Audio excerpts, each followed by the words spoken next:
What's good? What's going on? Results Rewired is back. Episode number 2, transforming your life and career. And we're going to get right into it today with Greg Ivey and Jason Miller.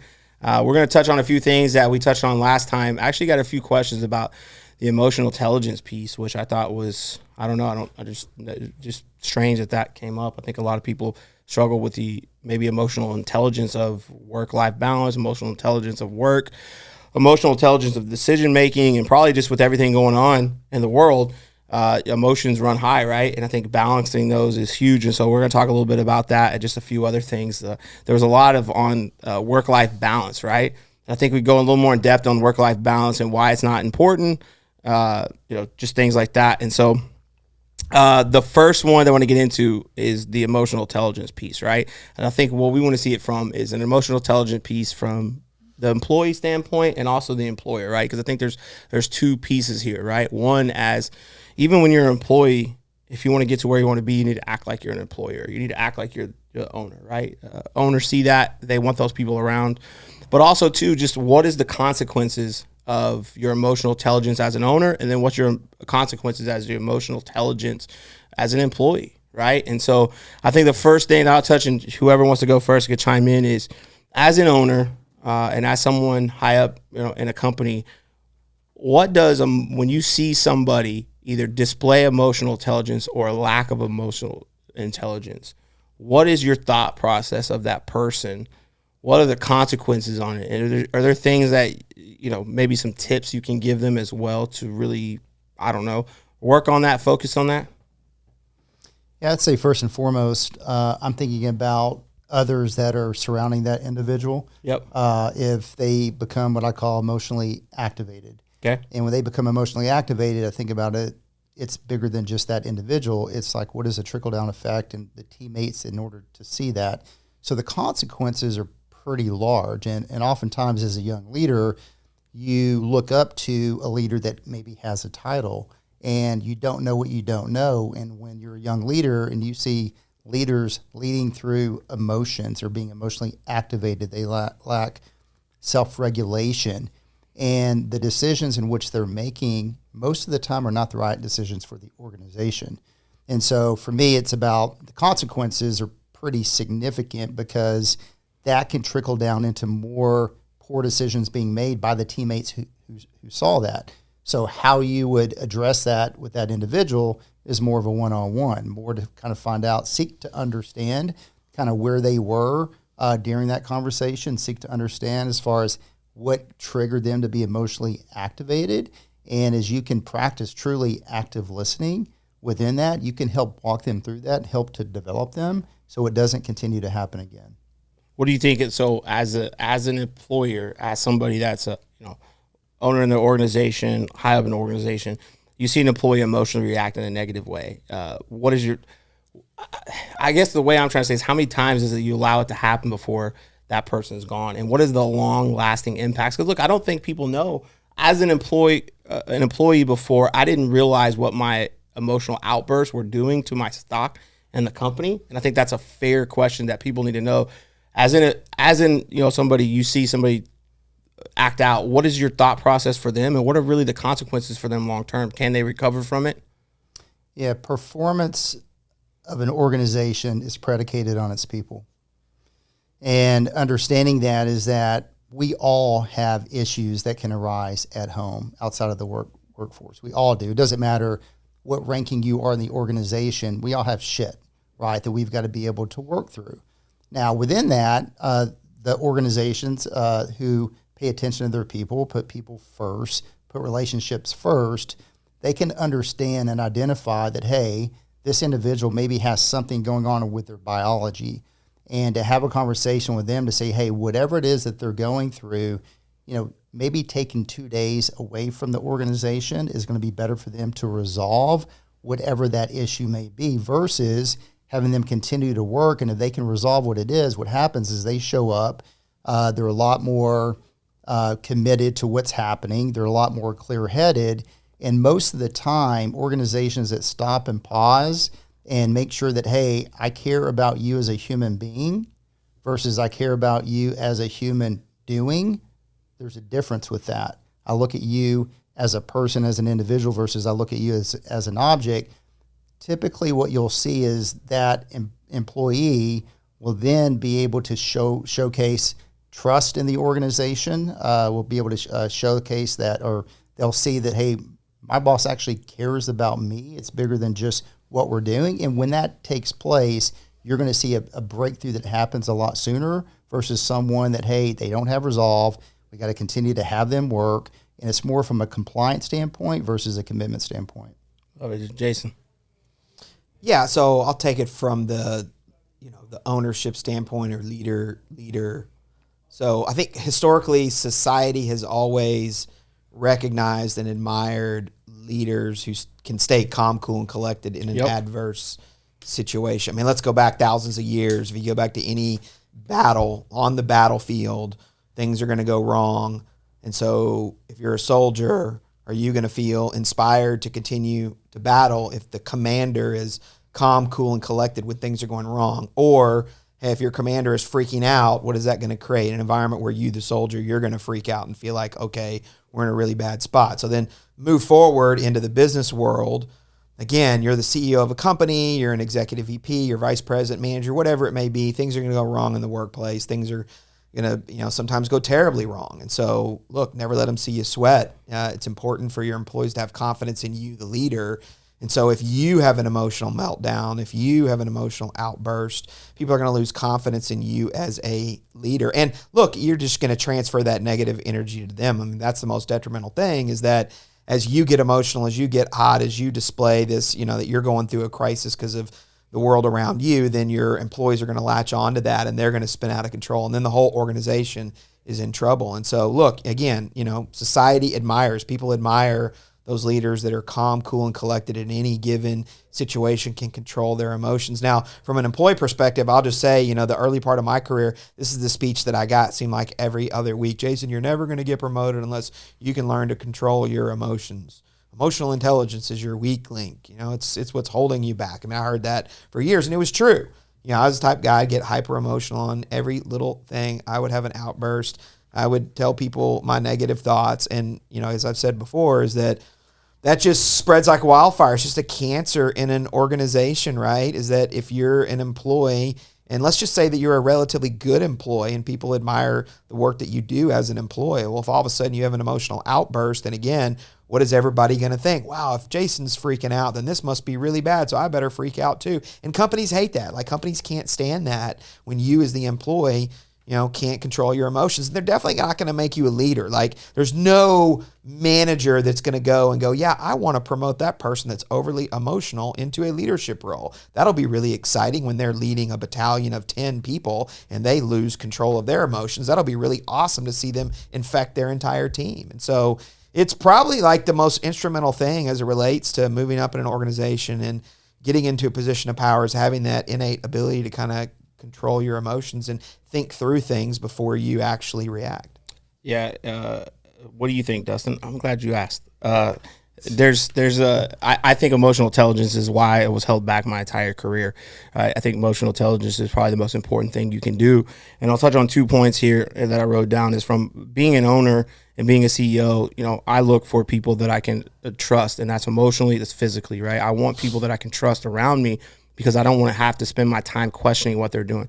I'll use emotional intelligence, or if you're throwing tantrums, because that's what it's really called. You're just an adult throwing a tantrum, right? You didn't get what you want. Something happened. It didn't go your way, and you're emotionally reacting. Look, let's use marriage, when most people out there have a significant other or have somebody you're dating. If your husband or wife did things, you're probably just not going to divorce them or break up with them. But if they slept with somebody else, that might be the breaking point, right? And so you have to practice emotional intelligence in the workplace, because although it's not to that level, it's close, man. Why would you want somebody in the organization that you can't count on, that everything that happens is a problem, right? You want problem solvers, not problem givers. And you want people that can be calm. It's like, you look at the sports icons that are looked up to, whether it be the Michael Jordans, the Tom Brady's. Doesn't matter. Those dudes are Nestle when it's crunch time in the fourth quarter. When the game's on the line, bro, they're ready. They're ice cold. Could you imagine Tom Brady on the sidelines? Man, we're down 28-3 to the Falcons at halftime in the Super Bowl. We're going to lose, bro.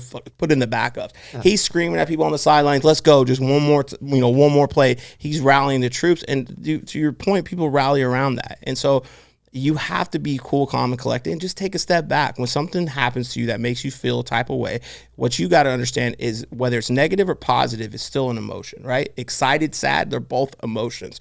You just have to step back and just talk yourself through them and decipher, okay, why don't I like this? Okay, what happened?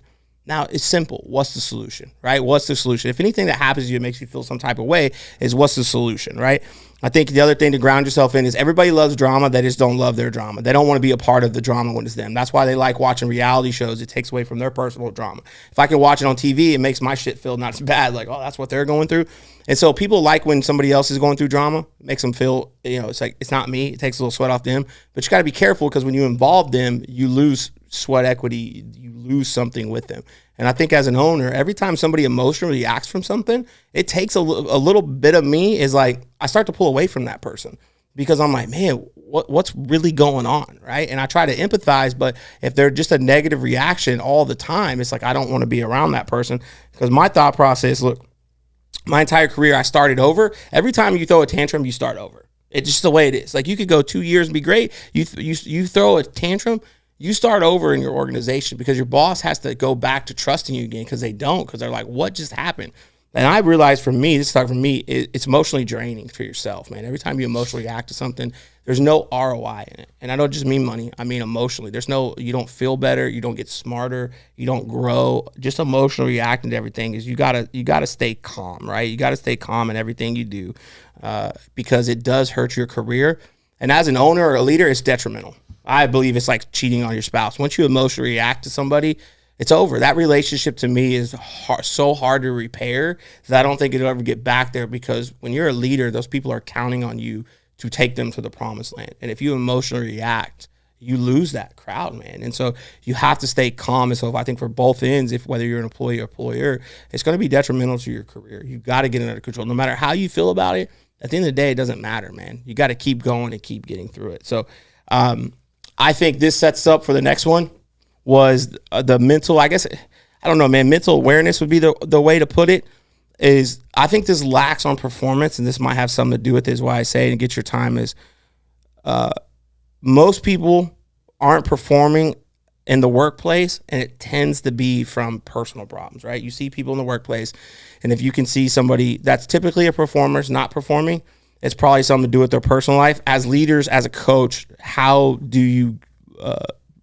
help people get through that? How do you even notice it? And then what are some tips that somebody could do out there as a leader or somebody that's an employee on getting through that, mental awareness? Because they say leave your personal problems at the door. That's not true. That doesn't happen.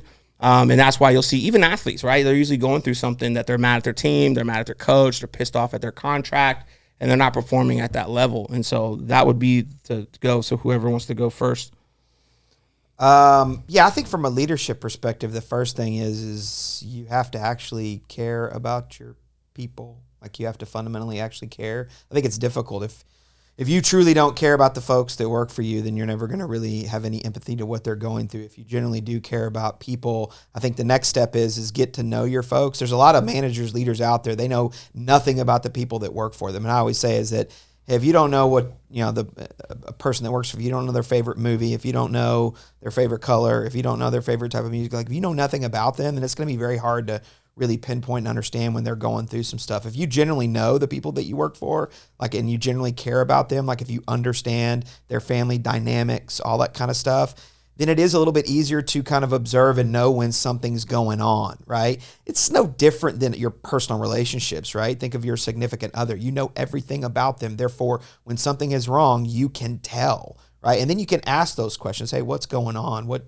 seems to be the problem today? Again, if you don't know the person that is working for you, if you've never actually inquired about them, if you've never had conversations about their background, their history, the things they like, then it makes it kind of awkward if you suspect there's something wrong. It's kind of weird to go, hey, what's wrong with you? What's going to go through their head as well? This is weird. Like you've never cared about anything about me ever before, ever. Why do you all of a sudden care now? And even if you actually did truly want to know what's going on, if they have that mindset, then what they're going to be thinking is, oh, okay, I get it. You only care about me because it's affecting you and the job and the company. But hey, again, if you know that person, if you've had many conversations with them in the past about, their life and the things they're going through, then on that day where you sense something is wrong, it's easy to have that discussion. And guess what? They're going to feel like, oh, hey, my boss actually cares. They're going to maybe open up to you. They're maybe going to tell you what's going on, which then might create an environment where you can give them some advice or words of encouragement. What do you think, Greg?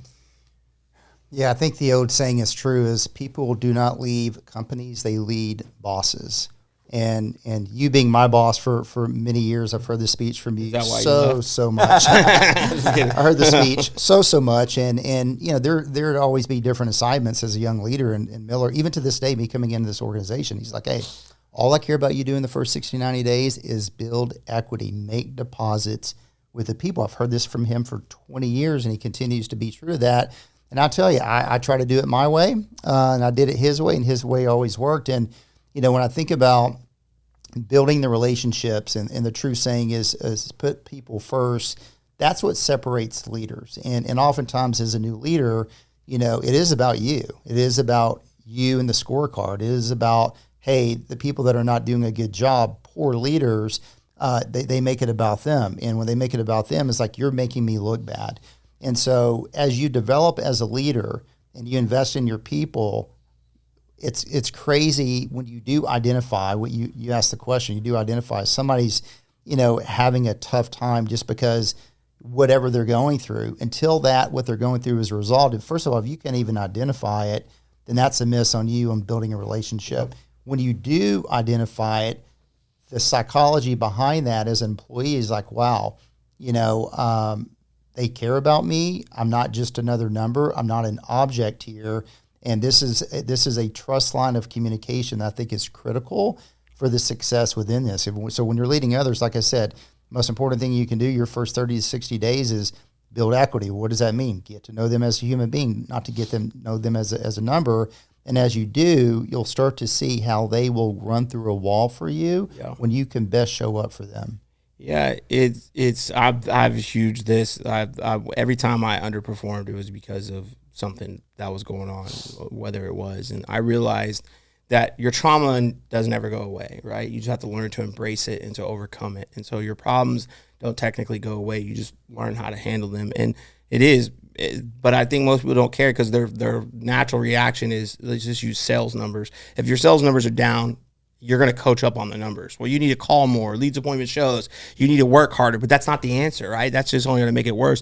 You got to figure out what's going on with them. And so I think too, with, so many people try to create a culture, man, like your culture is going to create you. You're set out to create a culture and you put these stupid words up and your core values and you don't follow that shit, man. Your core value, I think Jason said, should be the only one. It's the only one that matters. Just care about your people. And if you care about your people, you will start to understand that. You see what's wrong with someone. And again, it's not for everybody, but I believe look, there's can't, won't, maybe. And if you can't do the job, you need to be coached up. And that does happen, right? There are people out there that need to be coached up because they need to understand the X's and O's. There's people that won't do it. You got to get rid of them because they're just refusing to do it. But the majority of your culture and your company is built on the maybes, right?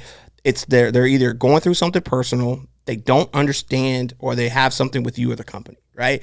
And if you can coach through that, I've had people mad at me that I didn't know about. And I'm like, what's upset? And something I said or did that was not even directed at them, right? But being able to talk through them helps. And so if you're looking to get better results in the workplace, is you need to care about your people, but understand what they're going through personally and professionally, because it's always what's going to take them to the promised land. Is because there's something going on. They're fighting with their wife.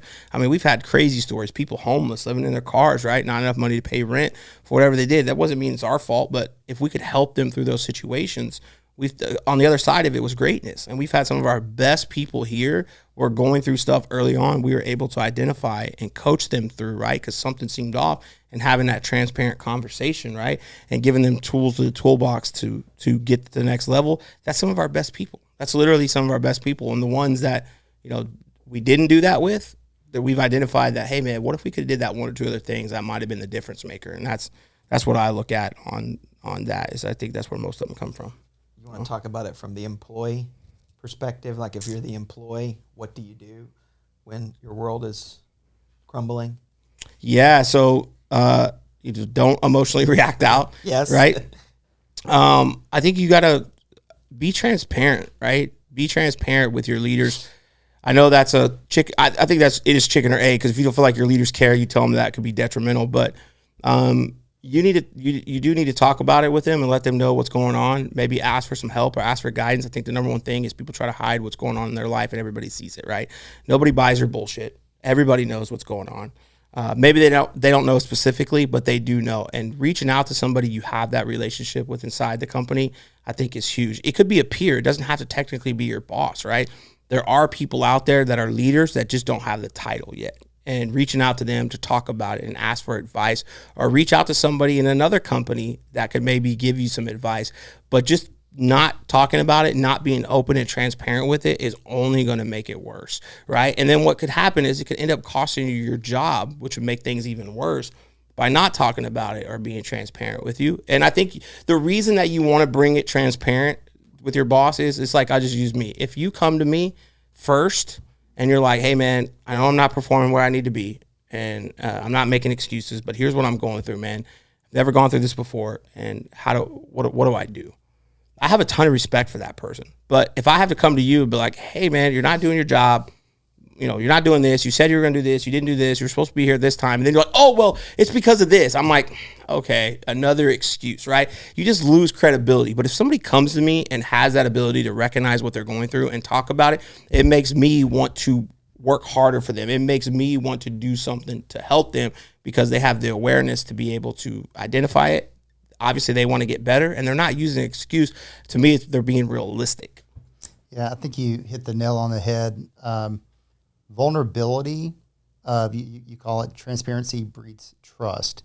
But an employee that can just showcase vulnerability, like, why not? Yep. And once they do that, I have just an attraction power to that individual that I'll go well out of my way to stop anything that I'm doing to help them. Because it takes courage, right? It takes courage if you're an employee starting in a company, and maybe you've had other bosses that really hasn't built a relationship with you, and so your guardrails are up.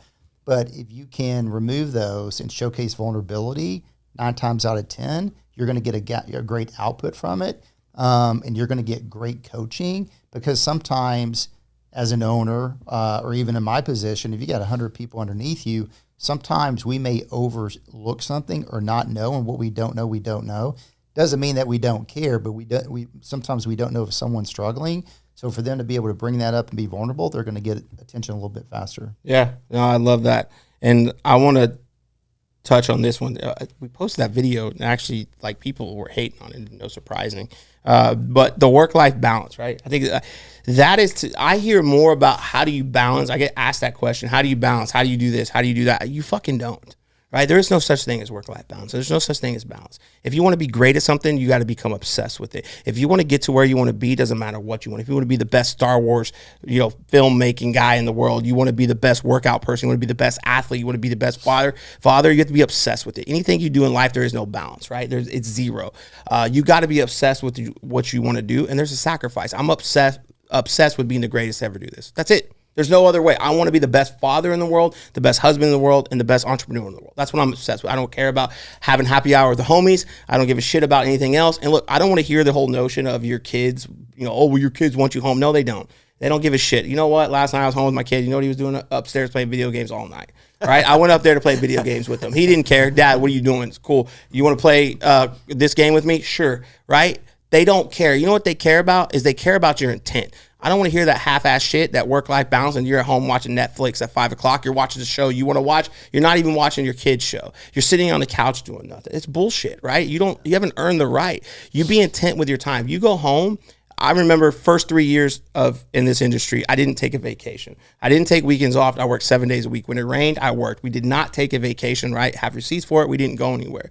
And I barely saw my kids. I remember the day Kobe was born. He was born last minute on a Friday. He was born at 9 o'clock. By 10:30, I was on a roof, right? Because we had just started the company and had to do what I had to do to get out there, right? The very next day, on Saturday, I was gone all day. And this is the middle of COVID, and I was trying to grow the company and try to be the best I could for my family. And it sucked because I didn't see Kobe for really 6 months. Really, he was born. It was grinding. I didn't take time off. We didn't go anywhere, right? But I'll sacrifice my family. You know what my family does love is when every 3 months now we do like a quarterly vacation. That's my commitment to my family is, hey, I'm 7 days a week, but every quarter we're going to take a vacation. It's not always true. Sometimes we have to go once every 6 months, but we'll go for 5 to 10 days at a time. I take my family to the best places and have the time of our life, and I'm intentful. When I get home, I make sure I hug my kids, love on them, give them time. I'm not over there on my phone. I never pull in the driveway talking on the phone. There's been times I drove around my neighborhood for 30 minutes because I'm on the phone, because I don't want to walk in that door with them thinking that that phone call is more important to them. I'm intent with it, but there is no balance. There is no 50-50. If you want to be successful, you want to be great at anything, you're going to have to go all in. And there's going to be sacrifices. Now, what do you want your sacrifice to be? You know what my hobby is? Work. You know what my hobby is? My family. Just nothing else, right? Everything I do is methodical to that, and I'm intentful with it. You know what I don't do? I don't fuck around at work for 4 hours. I don't fuck around at home for 4 hours. I make sure I have a mission, I have a plan, and I set it. And so if you want work-life balance, you're not going to have it. Go juggle some plates if you want balance. Go be in gymnastics if you want balance, right? You're not going to get it in the workplace if you want to be great, if you want more. Again, if you're happy where you're at and you're happy with what you're doing, keep doing what you're doing right now, because you'll keep it and you'll maintain it. But if you want more, you can't have work-life balance and go out and be great and have more. And look, people aren't going to understand you, and that's okay. People are going to judge you, and that's okay. But here's the deal that I ground myself in. I tell my kids every day they could be anything they want. You could be great, chase your dreams. They are going to figure you out, and they're going to figure you out at a young age. And you're going to have to look them in as a parent one day and go, hey, son, I know I told you could be what you want to be, but daddy didn't do it because I'm a hypocrite. And your kid's going to lose all respect for you, right? That's why they don't want to be a part of your life, only because you're like, Dad, why did you tell me I could be anything I want and you didn't do it? Dad, why did you tell me to work hard and chase my dreams, but you're sitting on the couch complaining? Dad, why did you tell me all those things, but you didn't do any of them? I don't want to be that guy. So therefore, there are some sacrifices, right? And people aren't going to understand it. But here's what I know. It is so easy to be great now. It's so easy to be successful because everybody stops at the same place. They stop at work-life balance, and they stop when it gets hard. And if you just start where everybody else stops and you keep going, you will be great. You'll be successful. You'll have everything you want, right? Because the world, everything's caught. It's not taught. Your kids, the people around you, they don't care what you say, right? They're going to watch you and they're going to catch it. You're going to be caught. It's not going to be taught. And so I think for anyone trying to find work-life balance, get it out of your mind. It doesn't exist if you want more. That's it, right? I'm talking about if you want more. And so I don't know what your guys' thoughts on that. It was just a touchy subject. I thought it was great, right? That's what we're here for. I think there's a misconception that you can have work-life balance and have both. You can't, man. You can't if you want more. It doesn't exist. It's non-existent. Like I said, I think I'll double down. You will find Bigfoot and the Loch Ness Monster before you will find work-life balance. Yeah, what I would say is, I'm going to interpret what you just said is, live a life like no one else so you can live a life like no one else. And what I've seen when people talk about work-life balance is where they're working at right now, they haven't found purpose in. And I don't ever say work-life balance because I 100% disagree with it.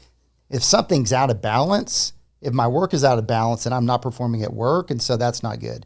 If my home life is out of balance and I'm not performing at home, that foundation has a crack in it, so therefore work's not going to be good. 100%. Now, having what you're doing and what we all do is we have harmony in all areas of our life. And when you have harmony in all areas of your life, what breeds that is the passion, the purpose of what you're fulfilling, because you're showing up and you're being very intentional on the time when you are at home, being very intentional on the time you are at work.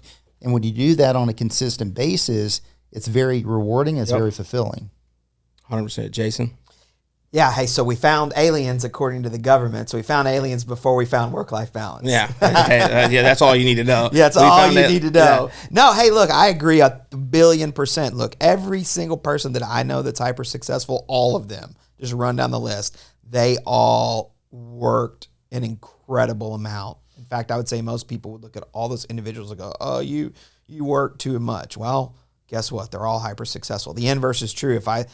I'm 50 years old and I got a lot of folks I've known for a long time, and a lot of them are not happy with where they're at. And if I were to pinpoint what is the reason why they're not where they want to be, I would just go straight to discipline and work ethic. And so it's an uncomfortable truth, right? It's an uncomfortable truth is that I agree with you guys. There's no such thing as work-life balance. And again, I also do not think in any way, shape, or form the amount of time you spend with your significant other and or your children have anything to do with that relationship. It's what you do during the time that you do have, right? I mean, I think of my own daughter. I spent a huge portion of my career traveling. I was gone a lot during the week. I slept many nights in hotels, right?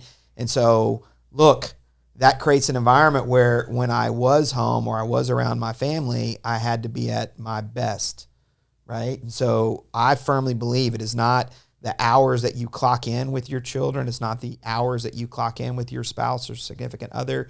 It's what you do during the hours that you have that matters the most. That is what matters the most. I think it's the same thing at work, too. There's a lot of people that clock in and work long hours, but they're unproductive. You mentioned it, like sitting at work for 4 hours on social media, looking at stuff you shouldn't be looking at. So work is the same thing. You can spend a bunch of hours at work and be non-productive. The inverse is true, is you could be at work maybe for less time, but do incredible work. So again, I just think if everybody kind of recalibrates their thought and grounds themselves in, it's what I do during the time I have at work. It's what I do during the time I have with my family. That is what matters the most, not the hours themselves. Yeah, man. Look, all successful people are hard workers, but not all hard workers are successful, right? And you got to get disciplined, and you've got to stay focused, and you got to break it down in buckets, man. I have a bucket. I have my work, I have my wife, I have my kids, I have my family. And the reason I say that is because work has its time. My wife needs her time. My kids need their time.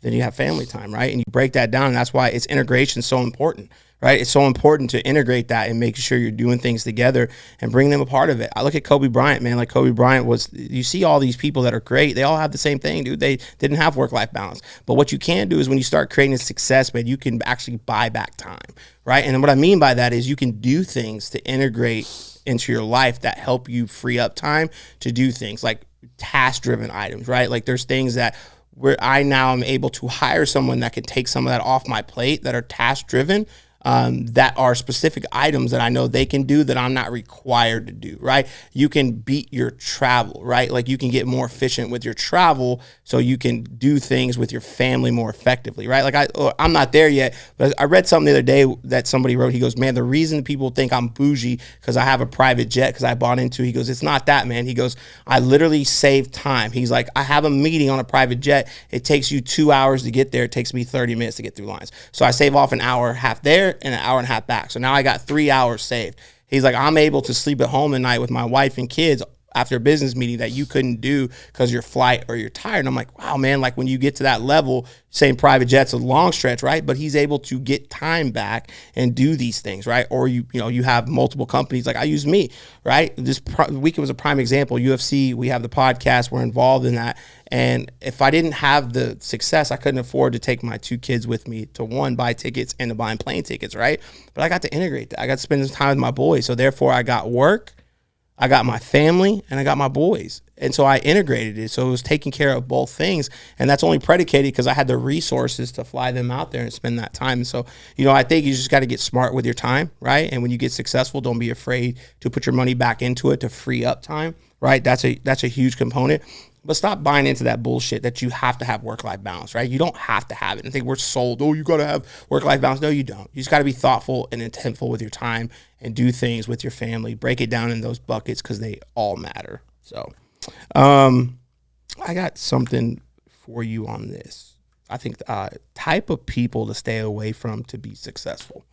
If you want to be successful, what type of people do you stay away from? I think we all know who you gravitate towards winners, right? Gravitate towards this guy, that guy, level up, all that. But who do you stay away from when you're trying to be successful? Wow. 2 things. So I have 2. I'll start with, look, the folks that are the wild, crazy party maniacs. If you really want to be successful, you want to climb the corporate ladder, you want to achieve your career goals, you got to stay out of that world. I joke about it, but during the height of my kind of rise in my career, I never went out. I never drank. I never partied, nothing. In fact, we go on, the infamous 24 Hour Fitness Company GM retreats, and I got made fun of because when the meetings and stuff were done, I would go up to my room. I was literally made fun of. Oh, Jason's up in his room playing Xbox. No. I'm up in my room not drinking, right?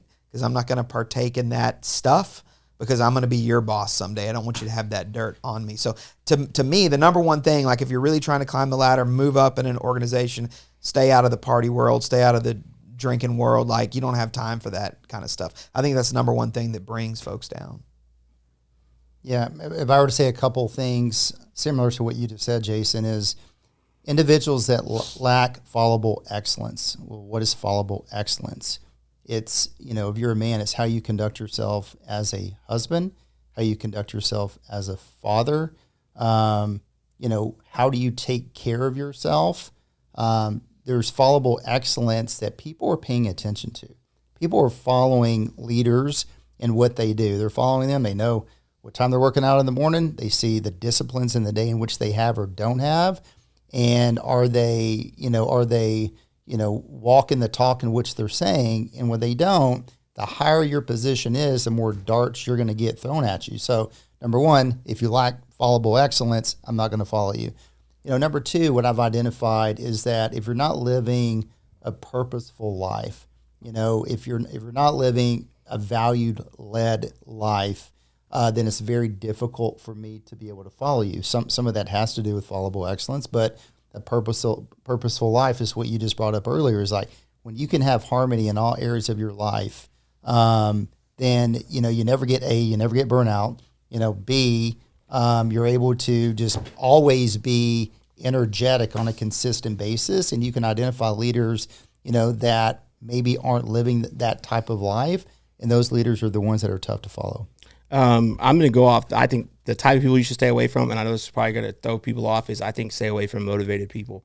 Motivated people to me are the fake gurus. Motivated people start and they don't finish, right? Because they get motivated and they hype you up. They get going for like a week or two and then they fall off, right? I say stay away from motivated people. The more and more I get into the business world, I see the motivated people never make it, right?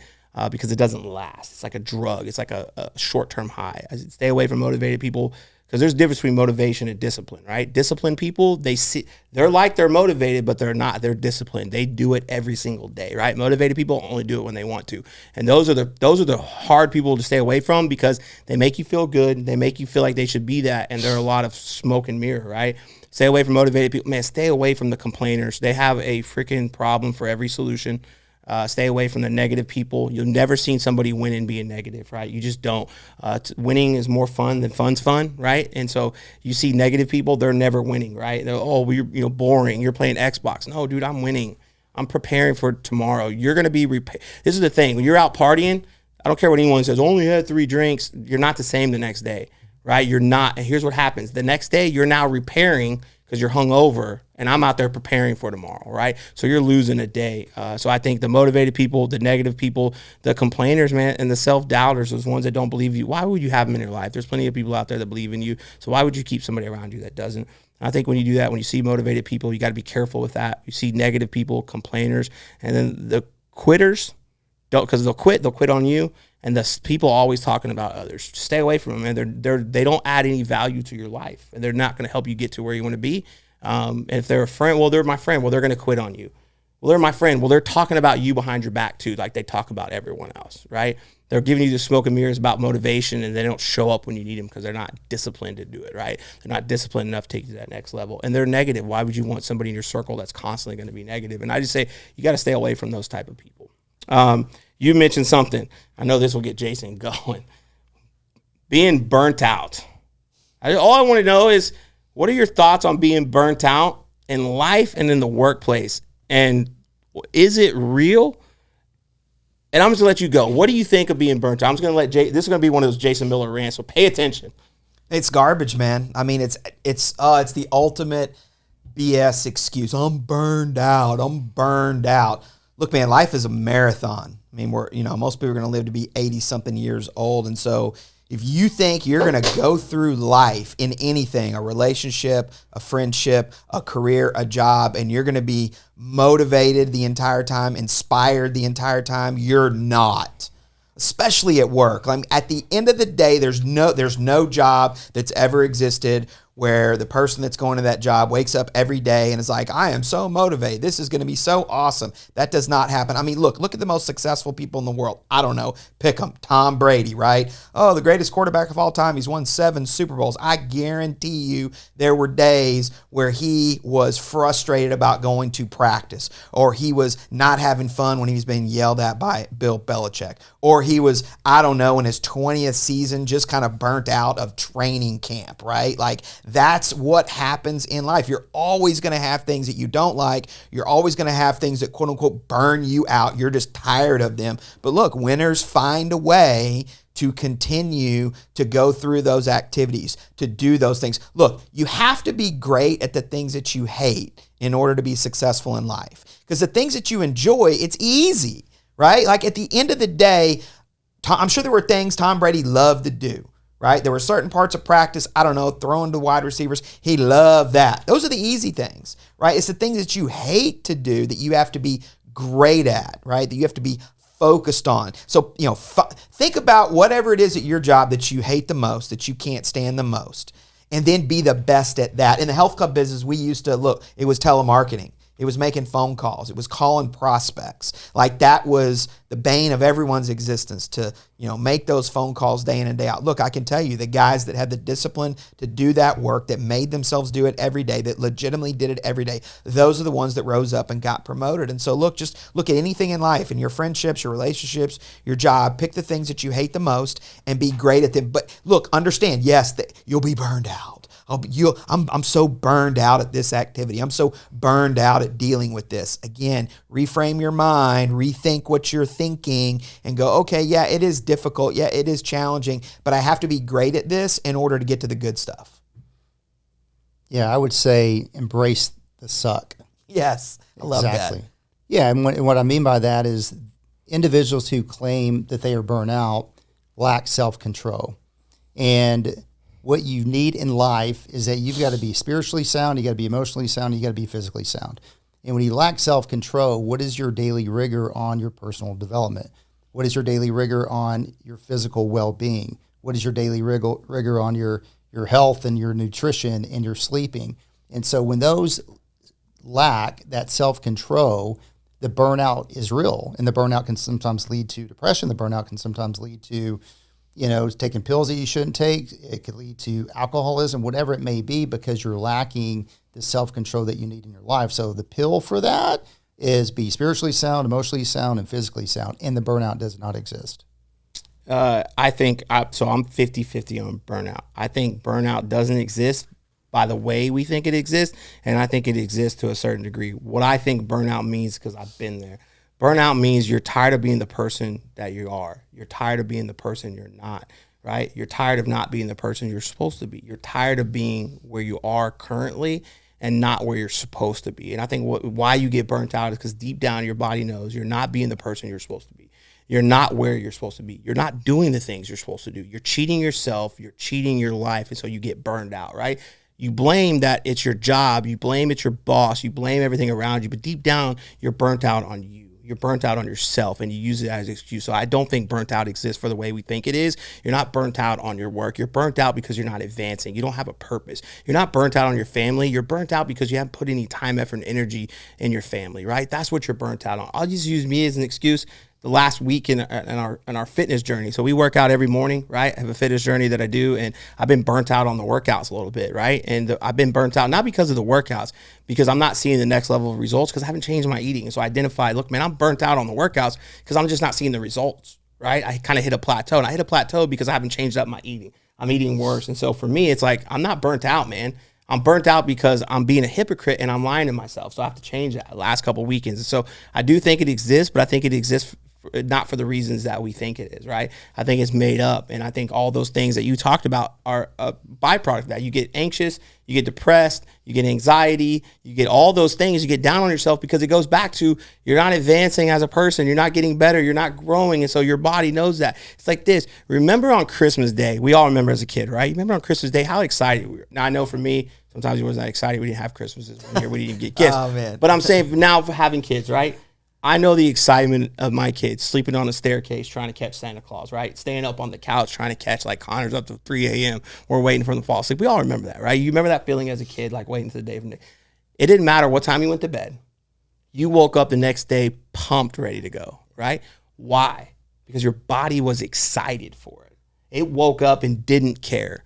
Your body's depressed because it knows every day you're going to wake up and do the same loser routine, do the same thing, be negative. So your body goes into depression. It goes into burnt out because it's like, why am I going to get up today? I already know what this guy's going to do. This guy's not going to work out.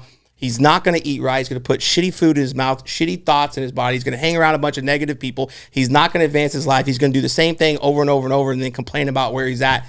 That's why. But on that Christmas day, man, you were excited. That family trip. Hey, dude, we go on a family trip to Disney. I can't sleep. I'm so excited. Me and the boys are on the couch. We're packed up. We got our ears. We're ready to go. We're so excited because it's something unexpected. So for your life, if you don't want to be burnt out, you got to constantly be advancing. You got to be chasing goals. You got to be pursuing something, and then you won't become burnt out. And then you'll fight that depression, that anxiety, that anxiousness if you're doing those things, moving in a positive direction. So. Greg, you brought up something last time we were talking about, and I think this is huge, about people going to college and college debt. I think this is a good subject because we're talking about forgiving student loans, and I have a thought on this about, and I want to kind of get you on this because I think, hey, somebody has $100,000 in student loans, right? And you're just going to forgive that. Why not give them like $20,000 to start a business instead of forgiving $100,000? That's my thought process on that. Before I'll touch more on that, but I think this is a huge topic. We're forgiving student loans, and what is your thought on college debt or college in general? You had a really interesting take on why you should go and why you shouldn't go. I'd love for you to share that with people out there thinking about going or out of college. Yeah, I would start off with a college degree often loses its value before it's paid off. Here's why. Is that businesses now are identifying, that the perception of a college degree is this person has developed grit. Okay. But what is not taught often, in which businesses need, is an individual that has communication, they have interpersonal skills, they have emotional intelligence. And so when you think about, I call it the Ponzi scheme, we're kind of trained in life is that, hey, after high school, we go to college, we go for 4 years, we're able to kind of develop our mindset, business acumen, we can go get a job, and if we climb the corporate ladder, we can go from making $30,000 to $50,000, $100,000 to $200,000, whatever that may be. Now, oftentimes where people don't make it, which we've been talking about for the last couple of weeks, is what I just talked about. They lack communication, interpersonal skills, that in which is important. Oh, and then by the way, it's let's have our children move to a different state so they don't have the support crowd in which they need, and now they're kind of just like on their own trying to figure out life. And so again, that's you talk about anxiety, you talk about depression, things like that. And then some people make it, some people don't. So for me, it's like I kind of like the olden days. The olden days is that, like a man has a son at the age of 12, you start to teach your son chores. Okay, here's the chores of the business. By the time they turn 18, then you start working in the same business in which I work in. I'm going to teach you, how to one day run the business. As you turn 30 years of age, I am now handing the business over to you. And so what does that mean? It keeps your family together. It teaches different traits in which you have versus with what college does, because the last thing anyone needs is once they go to college and they graduate is to spend the next 10 years underwater trying to pay off debt with a low-paying corporate America job that maybe they can climb the corporate ladder, but if they do, the percentages are very low. So you worked at 24 back in the heyday, and I know we had like big months, but how many years was it before you made like 150 to 200,000 consistently? How long did it take you? So I was there for 20 years. It took me to 150 to 160, probably closer to the 12 to 13 years. Yeah, college degree, right? Yep. You went to college. And I'll just use me as an example, and I'll go to Jason because I know Jason doesn't, but he comes from there. I just have a hard time listening to somebody give me advice about life that hasn't done it, right? I just had struggled at college. Hey, go run this business. What do you do? Well, I teach you how to run a business I never ran. I don't buy into that. Second thing is I don't have a college degree. It took me 5 years to graduate high school. Terrible. I think, people post that GPA in college like 1.2. I'm like, bro, that was my high school. That's how bad it was. It was a shit show. I didn't even go. But here's the thing. I made 150, 175, and it took me about 10 to 12, 15 years. So no college degree, same thing, not to take away from anything, but it's like we different paths on that. And we got to that same spot because you can pave your own way. Right. I know Jason, you didn't go to college, but you have that same kind of path. And so I want to get your thoughts on the college, the reasons you should go and maybe reasons you shouldn't go, or the thoughts around that. And your dad, by the way, teaches the MBA program at SMU and in Wisconsin. So he's I'm gangster. I'm gonna get disowned here. Yeah. I want to apologize in advance to my father. Hope he never sees this. Oh my gosh, college is a scam. I said it, and I don't care what you think. Fake news. I don't care if it hurts your feelings. It's a freaking waste of money. Now, there is an exception. If you know, I don't know, at the age of 19 that you want to be a lawyer, okay, you got to go to college. If you know at the age of 19, 18, whatever it is, that you want to be a brain surgeon, yes, then you need to go to college. There are certain fields that you have to do it. Outside of that, if you're 18 years old, if you're 19 years old and you definitively do not know what you want to do not go to college. I repeat, do not take out a loan and go to college. Worst mistake you could ever make in your life. And here's a crazy thing. So I obviously have worked for some big companies. Okay, I went to college, but I did not graduate college. Not one time in my 20-something years in corporate America did my college education ever become even a discussion point. And that was including, I remember when I was interviewing to be a regional VP, this, 24 Fitness at that time was a $1 billion plus company. It was not even a discussion point. No one cared. No one cared. In fact, I would say corporations today that have it as a criteria, oh my gosh, I personally, that is a dated mindset that just shows just the old age of the organization and an outdated thought process. Look, here's the deal. I have worked with some people that had college degrees from fancy universities that were worthless, book smart, but terrible at work, lazy, right? Entitled, never amounted to anything. The inverse is true. Look, I've worked with some folks that were out of prison and are rock stars. Absolute rock stars, climb the ladder. And so, again, look, if you want to be a brain surgeon, if you want to be, a doctor, lawyer, whatever, then yeah, of course you do have to go to college. If you do not know what you want to do not saddle yourself up with $120,000 in debt or $150 or whatever it is. And look, I speak of my own daughter. She went to college. Well, Jason, your daughter went to college. Yeah, and I was not really supportive of that because she did not really know. And I'm going to send this to her and she's going to laugh. She did not really know what she wanted to do. And I thought spending 30, 40 grand a year was dumb. Now, here's the deal. The only value that I saw in that was the experience. I thought there was some value in the experience. And I did think there was some value in the discipline component, but the reality is I don't even know that I could convince myself of that because she got a 4.0 in high school, so I already knew she was a disciplined person. So for me, it was just, okay, she wants to kind of figure it out. I was in a position, my family, to be able to afford it. So, okay, it's what she wants to do, great. Hey, if she had looked me in the face in 1 second and said, Dad, I don't want to college, I'd have been like, yep, great decision. Great decision. So look, she wanted to go and we supported her to go, but I do not in any way, shape, or form think that college is necessary for you to achieve, success in life.